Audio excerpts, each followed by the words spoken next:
राधे राधे भक्तों, आपका स्वागत है इस पावन कथा में, जहां हम जानेंगे निर्जला एकादशी व्रत की पूजा विधि, इसकी दिव्य कथा और इससे मिलने वाले अद्भुत पुण्य। ये एकादशी वर्ष की सबसे कठिन और पुण्यदायी एकादशी मानी जाती है। इस दिन व्रत रखने से ऐसा फल मिलता है मानो साल भर की सभी 24 एकादशियां रखी हों। ये व्रत खास तौर पर उन लोगों के लिए है जो किसी कारणवश बाकी एकादशियां नहीं कर पाते। अब हम विस्तार से जानेंगे व्रत की विधि, पौराणिक कथा और इससे जुड़ी रहस्यपूर्ण बातें। ध्यान पूर्वक सुनिए, ये कथा आपके जीवन में सुख, शांति और मोक्ष का मार्ग खोल सकती है। मित्रों, निर्जला एकादशी व्रत का पालन अत्यंत कठिन और तपस्वी होता है। इसे करने वाले व्यक्ति को बिना जल के उपवास करना होता है, इसी कारण इसे निर्जला कहा गया है। पूजा विधि कुछ इस प्रकार है। दशमी तिथि, व्रत की पूर्व संध्या।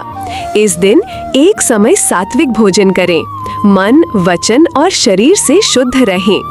एकादशी के दिन मुख्य व्रत, ब्रह्म मुहूर्त में उठकर स्नान करें, पीले वस्त्र धारण करें, सूर्य को अर्घ्य दें और संकल्प लें, मैं आज निर्जला एकादशी व्रत रख रहा हूँ भगवान विष्णु की कृपा प्राप्ति हेतु।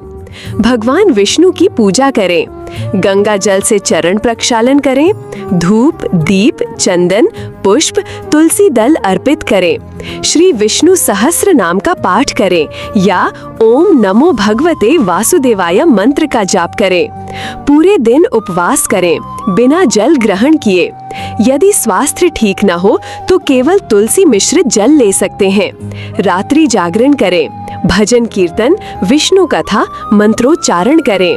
द्वादशी के दिन ब्राह्मणों को भोजन कराएं, दान दक्षिणा दें, तभी व्रत पूर्ण माना जाता है। ये व्रत शरीर को तपाता है लेकिन आत्मा को पावन करता है। अब सुनिए इस व्रत से जुड़ी पावन कथा जो महाभारत काल में घटित हुई थी। एक बार पांडवों में सबसे बलवान भीमसेन ने व्यास जी से कहा, मुझे भूख बहुत लगती है, मैं एकादशी का व्रत नहीं रख सकता, क्या कोई उपाय है जिससे मैं भी पुण्य प्राप्त कर सकूं?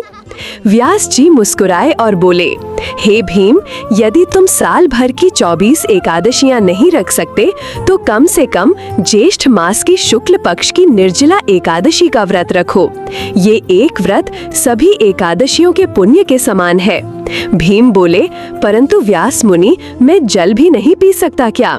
व्यास जी ने कहा, हाँ भीम, इस व्रत में जल भी वर्जित है, लेकिन जो कोई इसे करता है वो समस्त पापों से मुक्त हो जाता है। ये व्रत स्वर्ग का द्वार खोलने वाला है। भीमसेन ने संकल्प लिया। उन्होंने एकादशी के दिन कठोर तप किया, ना अन्न लिया ना जल। वो कांपने लगे पर भक्ति में दृढ़ रहे।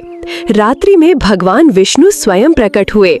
उन्होंने कहा, हे भीम, तुमने ये कठोर व्रत करके सभी व्रतों का फल प्राप्त किया है। तुम्हारा नाम इस एकादशी से जुड़ जाएगा। अब से ये व्रत भीमसेनी एकादशी भी कहलाएगी। भीम प्रसन्न हुए और उन्होंने भगवान को नमन किया। भक्तों, ये कथा हमें बताती है कि यदि मन में सच्ची श्रद्धा हो तो कठिन से कठिन व्रत भी हमारे जीवन को उज्जवल बना सकता है। अब जानते हैं इस व्रत से हमें क्या क्या लाभ प्राप्त होते हैं। ये व्रत करने से सभी 24 एकादशियों का पुण्य प्राप्त होता है। जन्म जन्मांतर के पाप नष्ट होते हैं। ये व्रत स्वास्थ्य, सुख और मोक्ष प्रदान करता है। ये व्रत पितरों को तृप्त करने वाला व्रत है। ये व्रत गृहस्थ को वैराग्य देता है और वैरागी को भगवत प्राप्ति। जो व्यक्ति इस दिन एक अन्न का दान करता है उसे 1000 यज्ञों के बराबर फल प्राप्त होता है। जो जल दान करता है वो स्वर्ग में स्थान पाता है। ये व्रत हमारे भीतर की शुद्धि करता है, तन की नहीं, मन की शुद्धि। अतः इसे श्रद्धा से करना ही उचित है।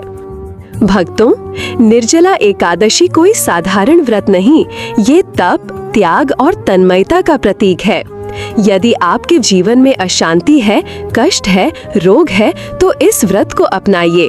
भगवान श्री हरि विष्णु की कृपा से जीवन सुखमय और पावन बन जाएगा। अंत में सभी भक्तों के लिए भगवान श्री हरि विष्णु का ये मंत्र, ओम ओम नमो भगवते वासुदेवाय, ओम विष्णवे नमः, ओम अच्युताय नमः, ओम नारायणाय नमः। जय श्री विष्णु। राधे राधे।